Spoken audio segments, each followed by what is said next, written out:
comentarios, tenemos un análisis un poquito narrativo del texto, especialmente los textos del Evangelio, son textos narrativos, hay personajes, hay acciones, el narrador narra de una manera, los personajes hablan en discurso directo, indirecto, siempre hay un punto en la historia, es parte de la historia, como una introducción, un problema en el medio y al final una resolución. Y así, más o menos, narra Marcos todo su Evangelio.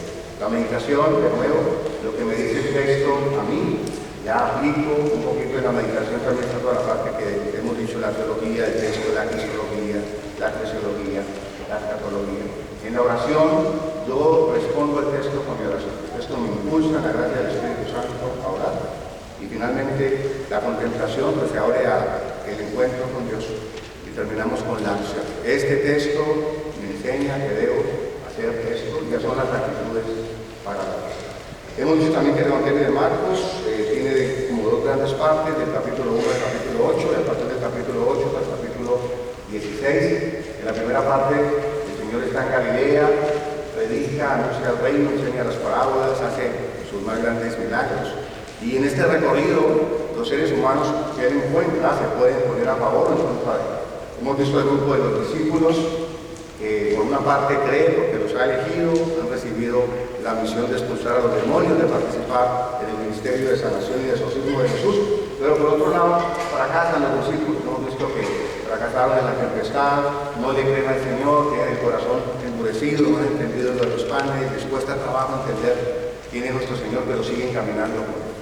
Y hoy justamente arribamos a la mitad del Evangelio. Estamos en la parte en que Jesús ya ha predicado por el lago de Galilea, ahora está en una región que se llama Cesarea de Filipo, y luego va a comenzar su descenso hasta ir a Jerusalén. Entonces ahora tenemos esta parte última o segunda parte del Evangelio, que está estructurada por tres anuncios de la pasión. El Señor anuncia su pasión, los discípulos no entienden y el Señor enseña. Eso lo tenemos en 8:31, 9:31 y 10:32. Y finalmente, la última parte del Evangelio, que tenemos la próxima semana, es la última semana de Jesús en Jerusalén.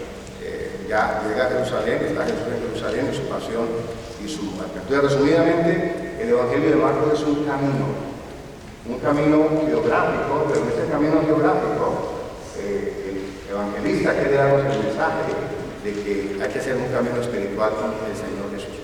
Y cada una de las escenas que analizamos tiene ese objetivo. Ya no es el Jesús de allá, es aquí y ahora. Esta palabra se transforma aquí y ahora en nuestra situación. Y a partir de aquí y ahora el Señor también quiere que nosotros hagamos ese camino espiritual. Vamos pues a proclamar el texto de hoy. Pueden abrir sus Biblias, Marcos 8, 27, 38. Marcos 8, 27, 38. Y también la hojita que tienen ahí es una guía para que se facilite la lectura.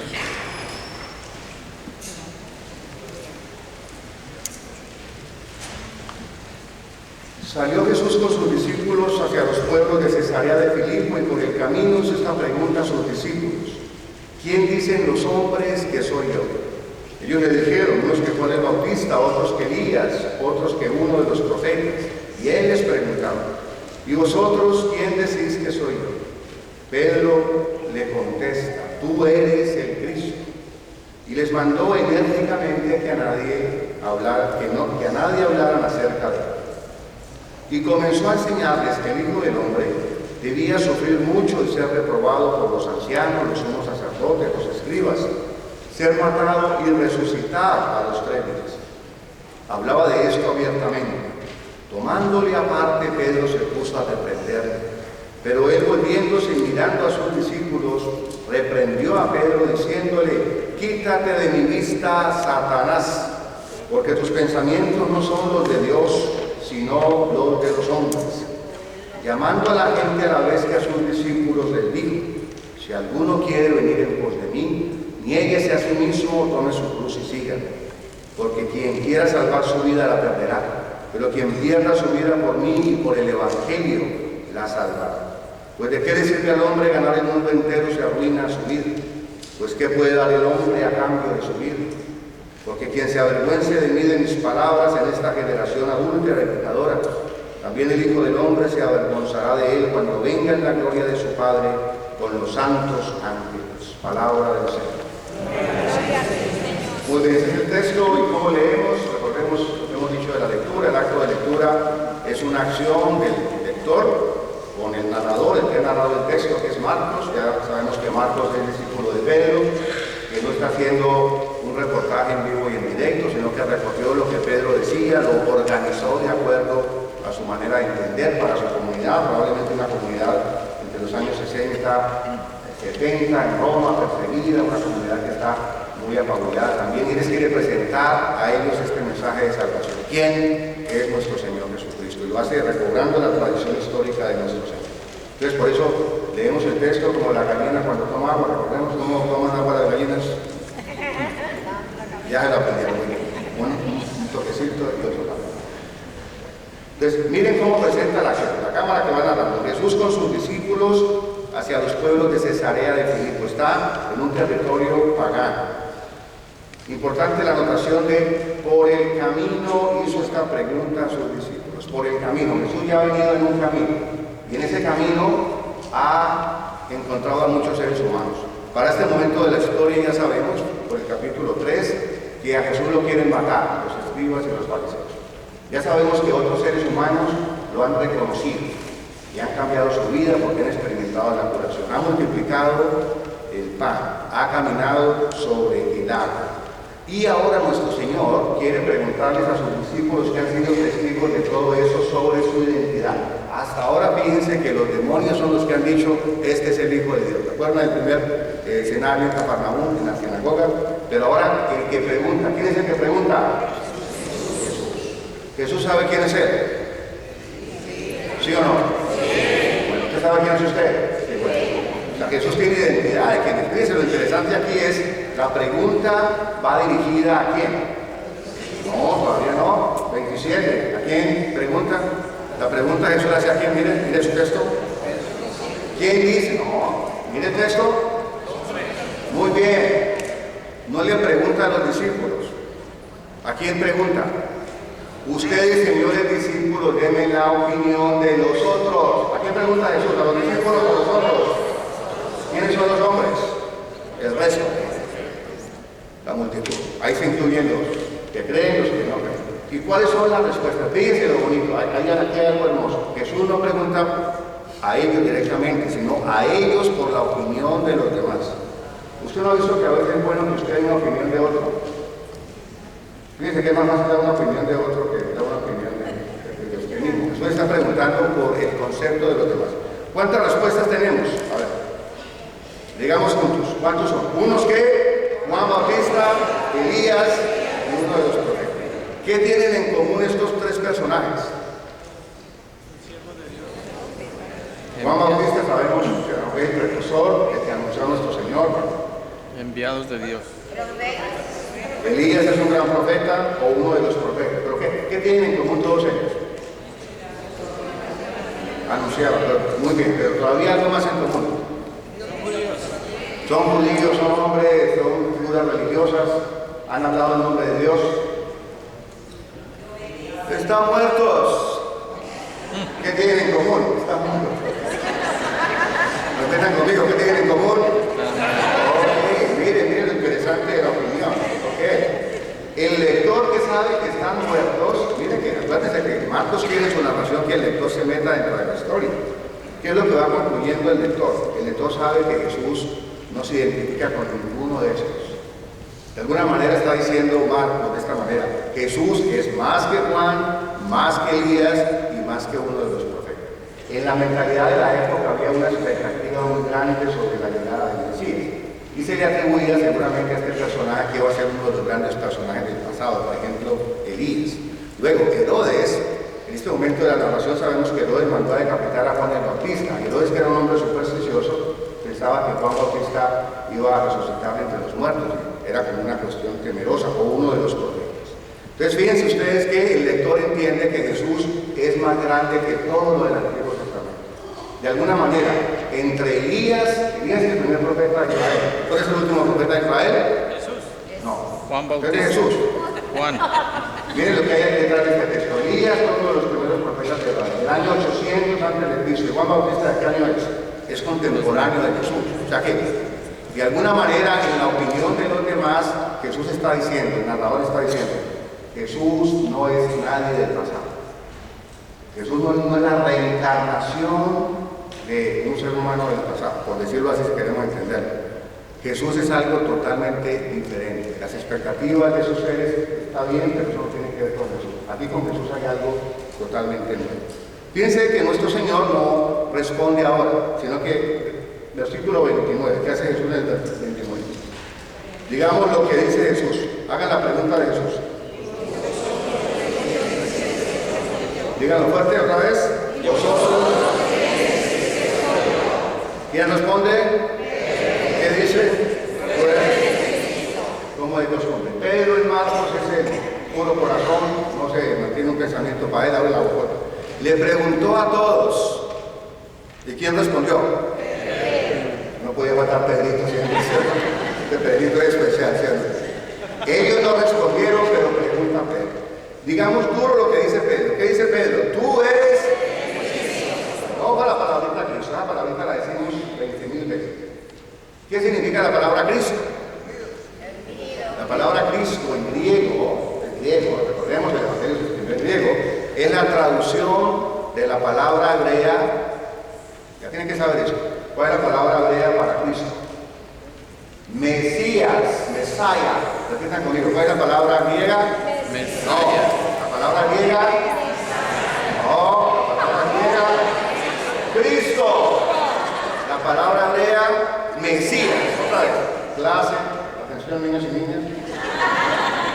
¿Cuál es la palabra hebrea? Mesías. ¿Cuál es la palabra griega?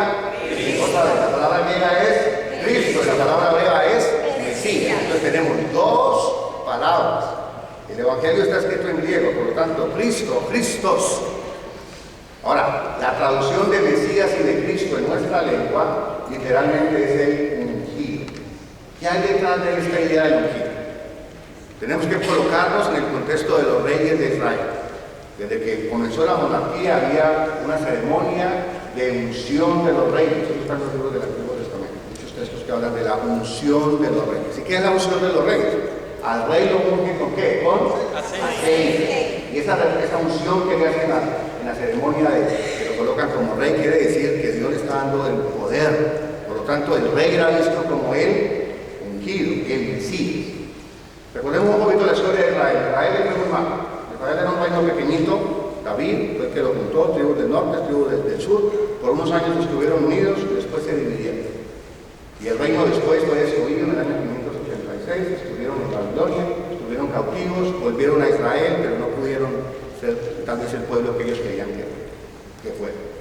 En el tiempo de Cristo, ¿quién está el imperio dominante? Los romanos. Roma. La provincia de Palestina es una provincia romana. Entonces había una gran expectativa en el pueblo de Israel de que iba a venir una figura del Antiguo Testamento poderosa, casi como David, que los iba a liberar. Iban a recuperar otra vez su autonomía. O sea que había una concepción que llamamos casi que política del Mesías. Este Mesías, que es el ungido, va a ser un nuevo David. Este Mesías nos va a dar la libertad, si se quiere, de los romanos. Y vamos a tener más autonomía religiosa. Tenían su autonomía religiosa, pero nunca es bueno que otra potencia extranjera esté encima de nosotros. Fíjense todos los líos que tenemos allá en Afganistán a oración. Y eso va a durar por mucho tiempo, porque el afgano de allá dice, por más que usted venga a vender el cuento que es liberador, yo no lo creo. Usted está aquí oprimiéndome, está encima de mi país, de mis costumbres. Eso es una cosa parecida se respiraba. Por eso, cuando este ayatollah Khomeini, Osama Bin Laden, fíjense que es una figura, decían los periodistas, casi que mesiánica, ¿no? Sí, o sea, un hombre que tenía un carisma normal, naturalmente, que iba a destruir el imperio. O sea, que eso más o menos es lo que hay en el corazón de la gente. Va a venir este Mesías que le va a dar palo a estos romanos, nos va a ayudar a todos, vamos a hacer algo. Eso es lo que hay detrás de eso. Además, cuando Pedro dice tú eres el Cristo, en este momento de la narración, ¿le ha ido bien a Jesús? ¿Sí o no? Hasta este momento, si usted ha leído el Evangelio, ¿a Jesús le ha ido bien, sí o no? Sí. ¿Curó a los enfermos? Sí. ¿Expulsó a los demonios? Sí. ¿Caminó sobre el agua? Sí. ¿Multiplicó los panes? Sí. ¿Se transfiguró del monte? Sí. O sea, ¿cómo se presenta? La figura de Jesús hasta ahora es ¿qué es? Dígalo conmigo. Yes, dígalo. Yes. Es un yes. O sea, todo el mundo está enamorado de Jesús. Los discípulos también, es maravilloso. Nunca ha venido, acuérdense la primera decir, en Cafarnaúm. Este enseña con autoridad, este no es como los escribas. Por eso la multitud lo sigue, por su fuerza, por su carisma. Ahora entonces el Señor comienza a enseñar. Fíjense lo bonito, hasta ahora todo el mundo me dice yes. Pero un momentico, que yo les voy a enseñar qué es lo que significa ser el Mesías. Ustedes tienen una idea de Mesías y yo les voy a decir otra. 30, ¿qué les llama la atención del versículo 30? Lean.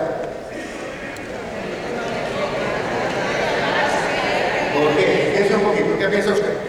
Tú eres el Cristo, tú eres el Mesías, tú eres el ungido, tú vas a ser, Pedro le está diciendo, tú vas a ser como el nuevo David, nos vas a librar. Y ahora el Señor ha podido decir, yes.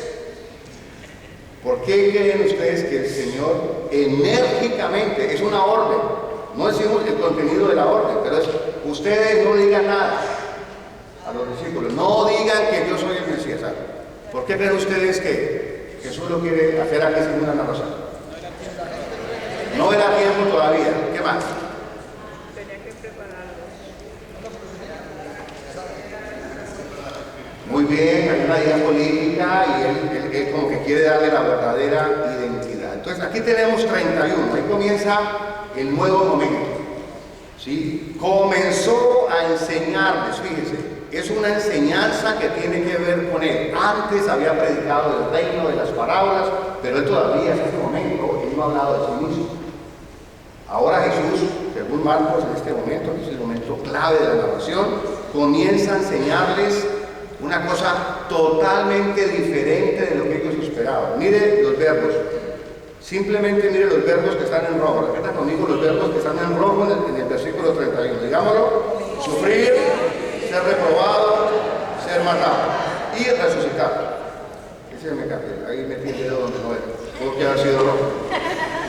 Resucitar es rojo también porque es el verbo que se refiere a eso. La enseñanza que tenemos en el versículo 31 resume la verdadera identidad de Jesús. Ustedes esperan un Mesías glorioso, él no está negando eso. En el monte se transfiguró, esa parte suya, pero ahora ustedes van a saber mi verdadera identidad. El Hijo del Hombre puede ser traducido como este hombre, yo, ¿no? Pero también con referencia al libro de Daniel, de esa figura apocalíptica, pero aquí normalmente es yo. Debe sufrir mucho, ser reprobado por los ancianos, sumos sacerdotes y escribas. ¿Qué son ancianos, sumos sacerdotes y escribas? Sí, ya representan. ¿Es la autoridad qué? ¿Política o religiosa? Religiosa. Y resucitar a los 3 días. Aquí nuestro Señor vaticina, este es el que se llama el primer anuncio de la pasión. ¿Cómo se llama? ¿Cómo se llama este texto? Se llama el primer anuncio de la pasión. Van a ser 3 anuncios en toda esta sesión. Y cada anuncio va a tener esta estructura. Él anuncia su pasión. Luego hay una mala interpretación de los discípulos y Jesús hace una catequesis. Entonces, anuncio de la pasión, mala interpretación y catequesis de Jesús. Esta es la estructura con la que Marcos presentó esta parte. ¿Por qué? Porque nos quiere hablar durante toda esta sección del verdadero rostro de Jesús. Para Marcos, Jesús es el hombre sufriente que ha venido a rescatarnos, es el siervo de Yahvé, no es el Mesías triunfante, poderoso, sino el hombre de sufrimiento y dolor que va a salvar a los humanos. Por eso entonces, mire, ahora la reacción de Pedro: yo me voy a morir, me van a matar, me van a excluir. El Señor tiene conciencia de eso, ¿verdad? Porque lo sabe por su predicación. Y ahora mire lo que hace Pedro. ¿Qué hace Pedro en el versículo 32?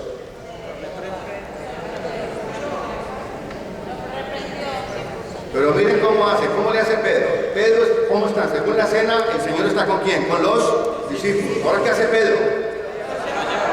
Se quedan los discípulos y ven. Pero ¿qué es la palabra reprender? Está bien traducida, la palabra no es darle un aviso. ¿Qué es reprender? Como regañarle. Es algo así.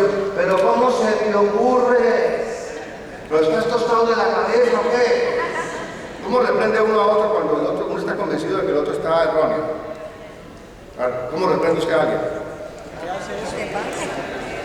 Pero usted no reprende con suavidad. Pedro lo llamó a Jesús y le dijo: Jesucito, maestro, tan querido. Yo pienso que, o Pedro no le dijo: Señor, estoy preocupado porque te van a matar, o Señor, cuéntame un poquito. Fíjense, no, Pedro le ha podido decir: al Señor, Señor, estoy preocupado por ti porque te amo, porque te quiero. ¿Qué te va a pasar? ¿Cómo así? Sino que Pedro lo reprende. ¿Y cuál es el contenido de la reprensión de Pedro? A ver. ¿Pero cuál es el contenido? Apartándolo de lo que... Sí, pero el contenido no lo dice el narrador. ¿Por qué? Porque quiere que usted y yo se lo imagine. Imaginémonos el contenido. ¿Cuál es el contenido?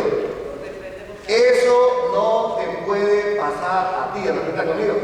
Eso no te puede pasar a ti. Pero Señor, se acaba de multiplicar los panes y caminar sobre el agua. Todo el mundo está enamorado de ti porque eres poderoso en obras sin palabras. Eso no te puede pasar a ti, Señor. Imposible. A ti que te mates, no, pero ¿cómo va a ser posible? Pedro ni se le cruza por la mente que eso le pueda pasar a Jesús. Y fíjense, comienza un enfrentamiento entre quién, entre Pedro y Jesús. Miren lo que hace Jesús, miren cómo Marcos es maravilloso al narrar, porque Marcos narra de manera descriptiva, él no hace una teología con palabras, sino con acciones. Miren las acciones de Jesús en el versículo 33. Hagámoslo todos juntos. Él, ¿con quién está hablando? ¿Está hablando con quién? Con Pedro. Ahora, ¿qué hace Jesús? Mira a los discípulos. Pero sigue hablando con Pedro, ¿no? Sí. Sigue hablando con Pedro, y ahora ¿quién mira? A Pedro. ¿Y qué hace? Mirando a dos discípulos, reprende a Pedro. ¿Pero qué quiere decir esta acción de Jesús? Que los discípulos también están incluidos ahí. Usted y yo también. Entonces, le voy a regañar a Pedro, pero ojo, atención, todo el mundo que no se excluyan ustedes. ¿Y cuál es el contenido del regaño? Es el peor regaño que está en todo el Nuevo Testamento. ¿Cuál es el contenido del regaño? Dígalo duro. Quítate de mi vista. Satanás. Porque Tus pensamientos no son los de Dios, sino de los hombres. estamos en el centro del Evangelio. ¿Qué es el centro de este Evangelio? Bueno, todo el Evangelio es maravilloso, pero aquí tenemos una razón de ser del sufrimiento de Jesús. ¿Quién es Satanás?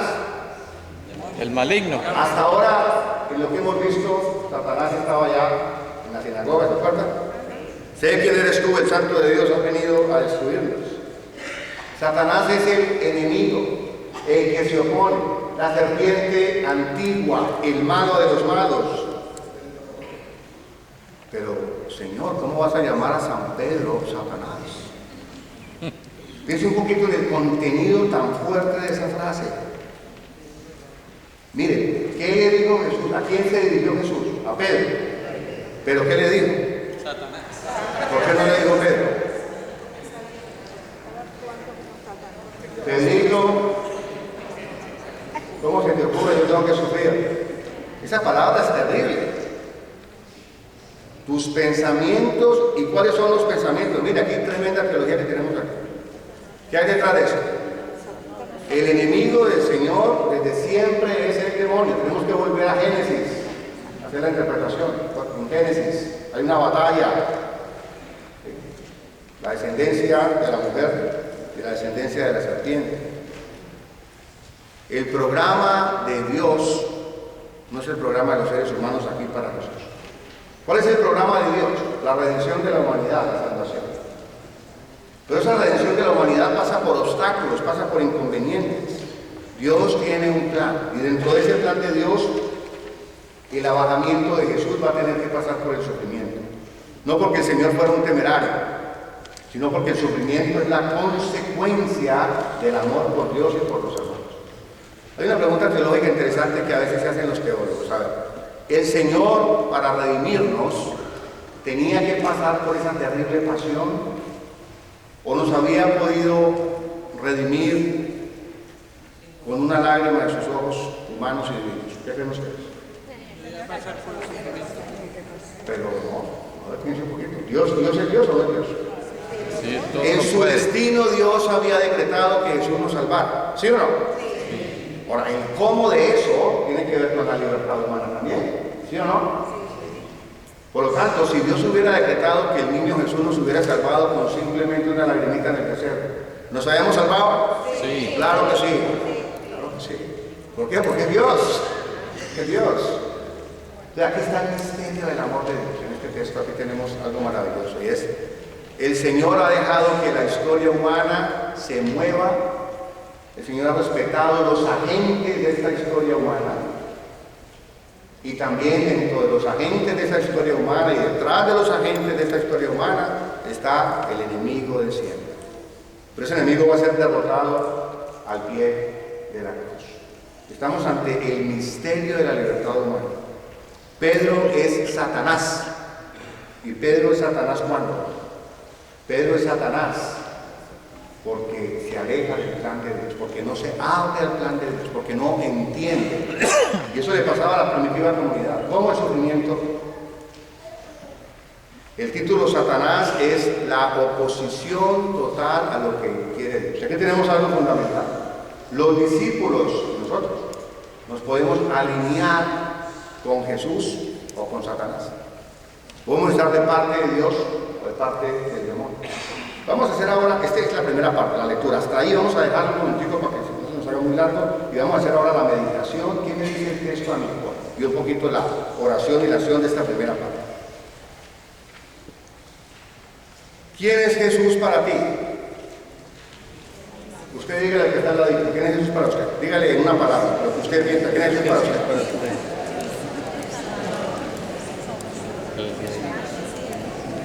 ¿Quién es Jesús para ti? Dígale una palabra. Yo no soy creyente, voy a hablar aquí a los abogados ya. Yo no soy creyente, no creo. No creo, pero me parece muy interesante ustedes, los cristianos católicos que hablan de Jesús. Cuénteme, ¿quién es Jesús para usted? El Mesías. Salvador, ¿qué más? El Mesías.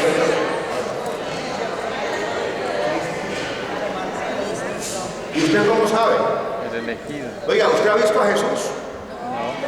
Entonces, ¿cómo me van a decir que creen a alguien a que no hayan visto ustedes? Porque tenemos fe. ¿No serán equivocados ustedes todos? A ver, ¿quién ha visto a Jesús? Porque dice la Biblia. ¿Quién hace la Biblia mentira? Oye, si van a atacar no se puede. A ver, tiene que defenderse. ¿Quién es Jesús para ustedes? A ver. Dígalo, una palabrita. A ver, díganme una palabra. ¿Quién es Jesús? Mi amigo, mi salvador, mi Dios, mi Señor. Fíjense ustedes una cosa. Cuando uno le hacen esa pregunta, uno responde siempre con algo existencial, no con una teoría. Detrás de es mi Señor, es mi Salvador, es mi amigo, lo conozco, me ayuda. Siempre hay una relación personal, no hay una teoría. Por lo tanto, la pregunta fundamental de este texto, ya en la meditación, cuando estamos leyendo el texto, es: tú y yo tenemos que responder desde la fe, claro, desde la fe, por eso tenemos fe, desde la fe de la iglesia, de lo que la iglesia nos ha enseñado, pero también desde tu experiencia personal. La fe nos ha ido mostrando a Jesús. Marcos nos mostró a Jesús. Los 2000 años de tradición de la iglesia nos han mostrado quién es Jesús. La revelación se completó. Y sin embargo, eso no te quita a ti la confesión personal. De decir, tú eres mi Señor y mi Salvador. Tú diste tu vida por mí. Y ahora estás resucitado y glorioso. Yo tengo una relación personal contigo. Esta es la pregunta fundamental para la vida espiritual, queridos hermanos y hermanas. Tú tienes que decirle al Señor de tu corazón un día que es tu Señor y tu Salvador. Y que lo aceptas. Esa es la pregunta más católica que existe, ¿verdad? A mí me parece muy bonito nuestros hermanos cristianos no católicos. Cuando ellos hacen la proclamación del mensaje, siempre le piden a las personas que van bien: ¿aceptas tú a Jesucristo como tu Salvador personal? Y la persona lo acepta. Y a veces hay católicos que van a decir, les hacen la preguntita como si fuera la primera vez. Un día me preguntó a la mía, se fueron a mi casa, me preguntó a la personita: ¿usted ya aceptó a Jesús como su Salvador personal? Yo estaba ahí con mi pantaloneta y mi camiseta, sábado por la mañana, limpiando la cocina. Y entonces le dije, yo creo que sí. Yo de pequeñito pues no tenía mucho conocimiento, pero yo nací en la tradición católica y me bautizaba. Después, como a los 6 años, yo peleaba mucho con mi familia, con mis hermanos, y mi abuela dijo: mijito, usted es muy malo, venga a confesarse. Y me llevó a la confesión por primera vez. Luego hice la primera comunión. Después estudié en un colegio católico, como usted sabe un poquito de eso. Después me fui al seminario, después me ordené sacerdote. Y yo, como 25 años, celebrando la Eucaristía todos los días, diciéndole: yo creo que yo se ha acertado a Jesús. Cuando usted le haga esa pregunta, porque esa pregunta se la hace. Ya que hay algún hermanito de otra iglesia cristiana no estoy haciendo ataque a la religión ni nada. en absoluto, nunca. Dios no nos va a contar con religión, hay que amar al que piensa diferente. Pero me da pena a veces con los católicos que se ponen un poquito nerviosos, ¿verdad? Porque esta es la pregunta fundamental. Entonces, cuando le preguntan, ¿usted acepta a Jesucristo como Salvador personal? ¿Usted tiene que decir, qué? Dígalos. ¡Sí! ¿Usted por qué está aquí en este templo parroquial? Que ya lo aceptó. De pronto no tiene mucha idea de lo que es, ¿no es cierto? Pero si usted está aquí esta noche, si usted viene a la Eucaristía, si usted practica su fe, usted en un momento de su vida lo aceptó. Y reconozca, yo no sé mucho. Yo no sé mucho todavía, yo tampoco sé mucho, pero estamos caminando. Fíjate, entonces la pregunta fundamental, ¿quién es Jesús para ti? Y lo tienes que decir, tú eres el Cristo, tú eres el ungido, tú eres el Mesías. Recuerdo también cuando decimos que Jesús es el Cristo, o que Jesús es el Hijo de Dios, eso lo hemos dicho tantas veces que a nosotros nos parece algo normal. Yo cuando estudiaba en Roma tenía un amigo que se llamaba Mohammed, como todos los musulmanes, era musulmán, y estaba en la Universidad de Gregoriana estudiando un curso de comparativo entre la Biblia y el Corán. Porque el Corán y la Biblia tienen muchas cosas en común. Recuerden que el Corán viene después de la Biblia, ¿eh? El Corán del año 640. Cuando el Corán viene ya tenemos el Antiguo y el Nuevo Testamento, hace 600 años, ¿ok? O sea que el Corán toma muchas cosas del Antiguo Testamento. Y este joven estaba haciendo su tesis doctoral en la concepción de la escatología, los ángeles y los demonios en la Biblia y en el Corán. Bueno, entonces estábamos en el mismo curso y los sábados nos íbamos a almorzar. Íbamos a comer pizza con cerveza. Y él sacaba los trocitos de tocino a la pizza, no se sabía lo que se perdía, ¿no es cierto? Y la discusión siempre era sobre la Biblia y eso. Bueno, la discusión muy animada, ¿qué piensan los musulmanes de la Biblia, los católicos? Chévere. Cuando llegábamos al momento en que yo le decía, Jesús es el Hijo de Dios. No, ¿cómo se le ocurre decir Jesús es el Hijo de Dios? Alá, solo Alá, existe Alá. Y Mahoma es el profeta, Mahoma no es el Hijo de Dios, Alá. Jesús es según ellos, el profeta número 5, o sea, es un hombre bueno, pero no es el Hijo de Dios, es una blasfemia casi que decir que Jesús es el Hijo de Dios, ¿verdad? Y ahí se acababa el almuerzo y me tocaba pagar a mí la pizza de la cerveza. Fíjense que no es fácil decir eso que nosotros decimos una y otra vez, el Hijo de Dios, el Cristo. Por eso el nombre Jesús, el Cristo, ya lo tenemos combinado en un solo nombre. ¿Cómo decimos? Jesucristo, pero son dos. ¿Ok? Descompongámoslo. Jesús, El Cristo. Cristo. Entonces digamos, Jesús es el Cristo. Jesús es el Mesías. Entonces ya entendemos que es el ungido de Dios, el escogido de Dios, a través de la salvación y la redención. Y esto es lo que hay detrás de este texto, es la pregunta fundamental. Durante los pasados 2000 años, a Jesús se le ha confundido de acuerdo a la ideología de la época, ¿verdad? Jesús, o desde el Renacimiento hasta acá, cada nueva idea nos presenta un Jesús diferente. En la época del iluminismo, Jesús es el intelectual. En la época de la revolución, Jesús es el revolucionario, el hippie, nada de eso. Ninguna de esas descripciones socioculturales abarca la identidad de Jesús. Aquí tenemos algo maravilloso. Él es el Cristo, Él lo sabe, Él es el Mesías. Y es la pregunta que te van a preguntar a ti al final de la asistencia. Para ti, ¿quién fue Jesús? Ahora viene la segunda parte entonces. Estamos en la parte de la meditación. Cuando Jesús vaticina su muerte, ¿verdad? Para nosotros, para usted y para mí hoy, piense un poco en la dimensión del sufrimiento en la vida de Jesús. Y piense usted un poco en la dimensión de sus propios sufrimientos. ¿Qué es más fácil aceptar? ¿Un Mesías triunfante con el rostro lindo, limpiecito, hermoso? ¿O un Mesías sufrido con el rostro abofeteado, hinchado, escupido? ¿Usted qué acepta más fácilmente en su vida? ¿El sufrimiento o el triunfo? ¿La enfermedad o la salud? ¿La riqueza o la pobreza? Porque estamos hechos para el bien, para lo bueno, no para lo malo. Pero aquí este texto nos está diciendo, es tanto el amor de Dios por el ser humano en Jesucristo, que su Hijo entró como ser humano en la imperfección de este mundo pecador y asumió esa condición humana. Jesús no nos salvó a control remoto, lo había podido hacer desde la cuna, en Belén. Salvados todos. Eso se llama el misterio de la, repitan conmigo, es una palabrita griega, pero es fundamental. El cristiano tiene que tener esto claro, el católico tiene que tenerlo claro. Se llama la kenosis, repita conmigo, kenosis. No quiere decir que no sé, no es que no sé. Kenosis, repita conmigo, kenosis.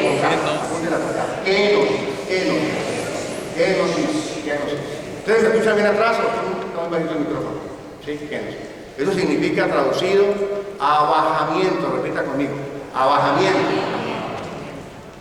Fíjense que Marcos no escribe, no hace teología, por eso el Nuevo Testamento es una maravilla, porque lo que Marcos narra aquí, de manera, valga la redundancia, narrativa, el autor de la carta a los filipenses, que es Pablo, lo dijo de manera discursiva. Y apunten ese textito que es el complemento de eso, es Filipenses 2, 6, 11. Filipenses 2, 6, 11. Si ustedes leen después Filipenses 2, 6, 11, ese Filipenses 2, 6, 11 que se escribió después nos habla de esta realidad. Cristo, a pesar de su condición divina, no hizo alarde de su categoría de Dios. Al contrario, se anonadó a sí mismo, ¿quién es? Y tomó la condición de esclavo y pasando por uno de tantos se sometió a la muerte y muerte de cruz. Por eso, que al nombre de Jesús, todas las rodillas se doblen en el cielo, en la tierra, en el abismo, y que toda lengua proclame que Jesucristo, Jesús de Cristo, el Mesías, es el Hijo de Dios para gloria de Dios Padre. Ese Jesús, el que caminó, el Hijo de María, el Hijo adoptivo de José, el carpintero, que se sentó cansado en el pozo, que bebía agua, que trabajaba, que se ganó, ese Jesús en la historia, ser humano como tú y como yo, es el Cristo, no hay otro, ni vendrá otro nunca. No es una figura política, no es un extraordinario profeta, es el Cristo, es el Santo de Dios, es el Rey.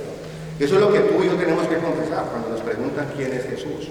No es un ideólogo, no es un antropólogo, es el Santo de Dios, encarnado, nacido de María la Virgen. Cada vez que nosotros no aceptamos el escándalo de la cruz, entonces somos Satanás, porque queremos un Mesías muy bonito. Yo cuando vine a este país, la primera vez en muchos templos católicos, me llamaba la atención que teníamos la cruz, pero sin el crucificado. Y todavía hay muchos templos católicos que solamente tienen la cruz sin el crucificado. No hay cruz sin crucificado. El crucificado pasó por la cruz y es nuestro Señor y nuestro Salvador. Muy bien. Vamos a hacer la segunda parte entonces. Ahora el Señor viene a hacer la enseñanza, ¿verdad? Después de que reprende a Pedro y le dice, Pedro, vete, no entiendes tú, Satanás, estás siendo mi enemigo porque quieres que yo sea un Mesías triunfalista.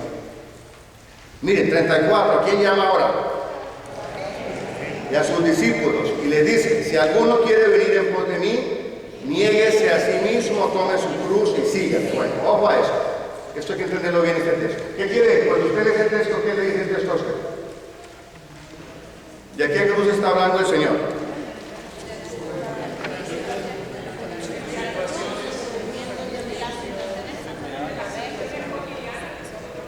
Pero fíjense que aquí hay una dimensión bonita. Sí, la cruz siempre la asociamos con el sufrimiento, ¿verdad? O sea, y casi que es sinónimo de decir, tengo esta cruz. Me casé con este esposo y con esta esposa, ¿qué cruz tan pesada? Matrimonio es una cruz, no diga que no. Aquí lleva la compulsura y con amor, pero es cruz, ¿no? Yo vivo solo, por eso lo puedo decir, ¿no? La cruz. O el sufrimiento, o la cruz de la enfermedad, la cruz del dolor, la miseria, tiene ese significado. Pero miren aquí hay algo bien bonito. Aquí la cruz, después de que él ha dicho yo voy a pasar por la cruz, recordemos, el Evangelio se escribe después de Pascua. O sea, no solamente es el Jesús resucitado y glorioso, es el Jesús terreno, pero es también el Jesús resucitado y glorioso. La cruz aquí tiene un significado diferente, una valencia más positiva. Y es, la cruz aquí es la cruz del seguimiento. Diga conmigo, es la cruz del seguimiento. En otras palabras, es la cruz del discipulado. El que quiera seguirme, ¿verdad? Le dice a sus discípulos que se niegue a sí mismo, que tome su cruz y me siga. Es la cruz del sufrimiento que nos viene de fuera, pero sobre todo la cruz de la decisión del que quiere ser discípulo de Jesús. Por eso, niéguese a sí mismo. Vamos a colocar ejemplos. ¿Sabes? Si usted quiere ser discípulo del Señor, ¿a qué tiene que negarse? En las circunstancias normales. Es difícil ser seguidor de Jesús si seguimos nuestro propio pensamiento, nuestra propia idea. ¿Qué es negarse a sí mismo? Es pensar desde la mente de Cristo, desde los valores del Evangelio. Por eso es difícil ser un buen cristiano, un buen seguidor del Señor, porque es una constante batalla, claro, contra el mal afuera, pero el gran enemigo, ¿quién es? Dígalo, no le dé pena decirlo. Yo soy mi peor enemigo, dígalo, no le dé pena, yo soy mi peor enemigo. En materia de fe y de seguimiento somos nuestros peores enemigos. Por eso la negación aquí aparece como una actitud de batalla espiritual. Una actitud de batalla espiritual para seguir al Señor. La imagen es esta. Hay dos maneras de llevar la cruz. La cruz se puede llevar con alegría, derecho, aunque después. O la cruz se puede llevar así. ¿Dónde está usted? El Señor ya la llevó así. Para que usted y yo la llevemos. El seguir a Jesús implica una actitud constante, yo diría, de GPS. God Position System. Pongamos ejemplos concretos. El negarnos a nosotros mismos. Mire usted, por ejemplo, toda el área en su vida de los pensamientos, de las sensaciones, de las intuiciones. Usted no ve que a veces sus pensamientos son como, yo digo, la fantasía, la loca de la casa de la imaginación, ¿sí? Está volando siempre. Y usted de pronto se sorprende con pensamientos que no son buenos, de rabia, de odio, de furia, de todo eso. ¿Qué tiene que hacer usted en un momento de esos? Pero fíjense, no, dentro de su psicología. ¿Usted se acuerda de algo que le dijeron? Y usted comienza inmediatamente a tener un pensamiento de odio y de venganza. Es normal, muy bien. Si alguien hizo una ofensa a mí, yo me acuerdo, veo a esa persona, inmediatamente el cerebro se me activa y recuerdo la situación y el pensamiento que me viene, ¿cuál es? Esto lo veo así. ¿Qué significa negarse? Yo entiendo que tengo este pensamiento, lo voy a rechazar. Yo me he invitado a perdonar, no voy a dejar que este pensamiento me lleve, me haga, Alguien te ofende, te dice una palabrota grandota. ¿Qué es lo que tú instintivamente harías? Tú eres un estúpido. Si alguien te dice estúpido y feo y eso, ¿tú qué haces? Si eres un ser humano, muchas gracias. A ver, si usted es un ser humano, ¿qué hace? No, si usted es un ser humano, usted se enoja. Si usted está en los valores y está siendo discípulo, usted tiene que negarse. Y negarse es, yo no voy a actuar en esta dirección. Ustedes son casados y casadas. Pues el matrimonio tiene un sacramento del matrimonio. Usted tiene problemita en su pareja. Ella en la oficina donde usted trabaja, a usted, dama, a usted, caballero, hay alguien que le está haciendo el ojito. Tan bonita que viene usted hoy al trabajo. Caballero, le queda muy bien esa corbata. La segunda semana, vamos a tomarnos un tintico. La tercera semana, ¿será que almorzamos juntos? Vaya imaginando. Fíjense, en un momento, si usted quiere ser discípulo del Señor y fiel a su matrimonio, usted tiene que decir, vea, usted me atrae, mírate por usted mismo, usted es un ser humano. Pero yo me voy a negar a mí mismo, a mí misma. ¿Por qué? Porque tenemos un valor bonito. ¿Cómo se llama ese valor bonito? Que le da el matrimonio. ¿No cree usted que es a veces bien difícil negarse? Y que a veces cuando pecamos un poquito es porque no nos negamos, porque dejamos que nos fuera el corazón. ¿Usted se puede relacionar con esto? ¿Estoy hablando chino? Fíjense lo bonito del Evangelio. El Señor entiende nuestra psicología humana. El Señor sabe lo que hay en el corazón del ser humano y del hombre. Por eso nos ama, porque es humano como usted y como yo. Miren que la negación no son cosas terribles. La negación es de esos momenticos en los que yo entiendo que hay algo que no está bien. Yo soy capaz de decir, no, esto no es correcto, esto no está bien. Y pido la gracia del Espíritu Santo, Señor, esto no está bien, ayúdame a negarme, ayúdame a decir que no es correcto. ¿Cuál es el problema de la sexualidad hoy con nuestros jóvenes y con todos nosotros? ¿Qué es eso? Que sentimos pero consentimos. Es importante decirlo porque la negación comienza en las cosas pequeñas. Diga usted conmigo. Sentir no es consentir. Diga. Sentir no es consentir. Pero usted tiene que negar una imaginación, un pensamiento, no solamente en la materia de la sexualidad, en cualquier otra área de nuestra vida moral.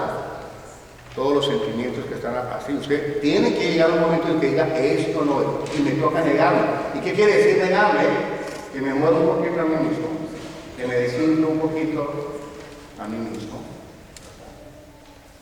Cuestiones financieras. Fíjense ustedes, cuando le presenta a uno un negocio, uno inmediatamente como que entiende que eso va a ser la cosa mejor del mundo y eso, y uno no ponderó bien las cosas. Pero es que te vas a ganar el doble. Y comienza a funcionando, va a ganar el doble, le voy a contar esto. ¿Te cuentas eso que es mal negocio? No le fue tan bien, porque usted no se le va a usted mismo. Haber dicho, no me conviene, ¿para qué me voy a poner yo a eso? O sea, la negación es un proceso activo en el que el Espíritu Santo le está ayudando a usted a tomar la mejor decisión. Por eso, niéguese a usted mismo. Si usted se niega a usted mismo, usted gana. Y sigue el Señor hablando, fíjense, en toda esta catequesis. Y ahora la catequesis, ¿a quién va dirigida? Va dirigida a todos los discípulos. 35, dígale. Leamos, 35.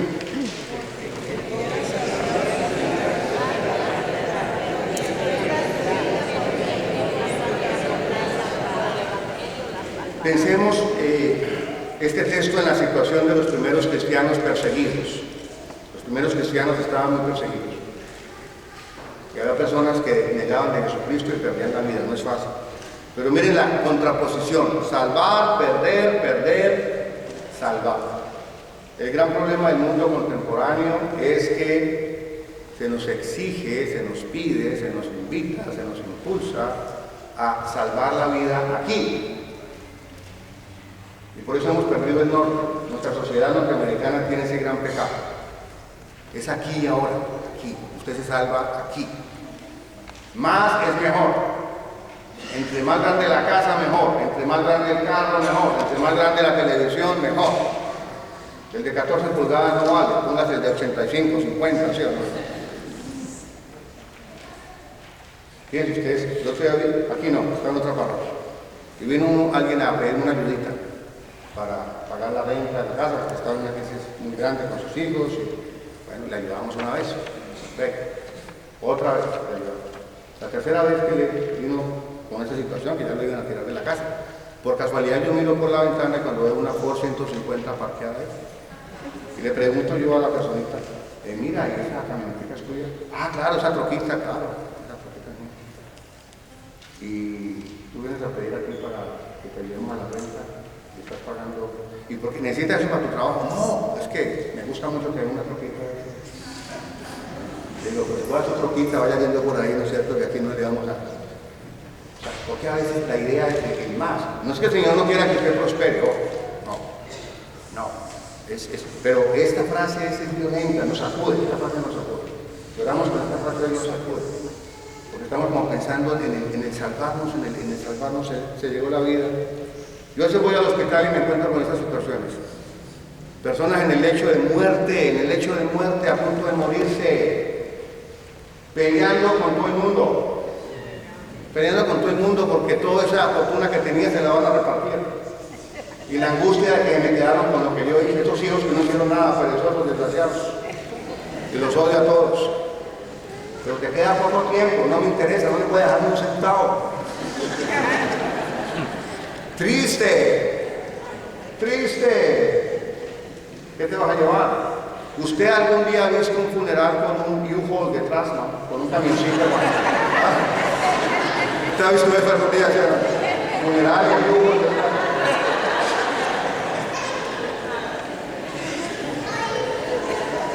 Y yo creo que para los jóvenes este texto es hermoso, el Señor aquí no nos está invitando a una vida de pobreza, de carencia, esa no es la idea.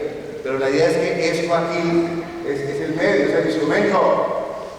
Por eso dice, ¿de qué te ganas salvar, ganar el mundo si pierdes la vida? Ganar el mundo entero. Ganar el mundo entero. Recuerden la tentación de Jesús en el desierto según Mateo, ¿se acuerdan? Lo lleva el diablo y le dice: te daré todos los reinos del mundo. ¿Qué hay detrás de las causas de la guerra, de la violencia, de todos los conflictos humanos? En el fondo, alguien que quiere ganar el mundo. Los grandes conquistadores, ¿quiénes han sido? Seres humanos avariciosos. Tengo esto de tierrita, pero ¿por qué no me cojo la del vecino y además allá mandemos de la caballería y mandamos los tanques y los aviones? O sea, el Señor aquí, en este texto, desenmascara las actitudes humanas básicas de querer, de placer, de tener que todos en una medida u otra llevamos dentro. Más no es necesariamente mejor. Repita conmigo eso.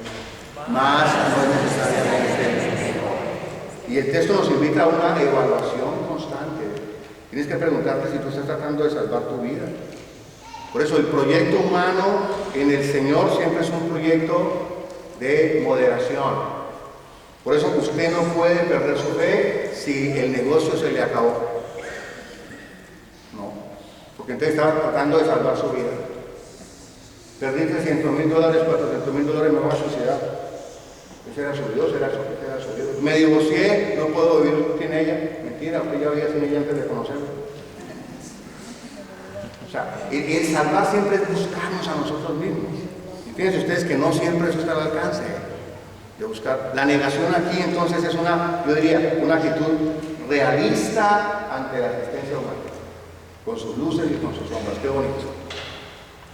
Vamos para adelante, hay que poner alimento en la mesa, hay que construir la casa, hay que darle a los hijos, hay que ahorrar para el futuro, hay que hacer las vacacioncitas. Claro, nada de eso es maldición de Dios, todo lo contrario, es bendición de Dios. Pero ¿qué pasa cuando tú y yo estamos centrados en eso? Ese es el triunfalismo, el mesianismo triunfalista que Marcos en Jesús desenmascara. ¿De qué le vale al hombre ganar el mundo entero si arruina su vida? ¿Qué puede dar el hombre a cambio de eso? Con el que está al ladito usted en este momento, dígale en este momento de su jornada. Usted está ganando o perdiendo su vida. Hable un poquito con el que está al ladito. No económico.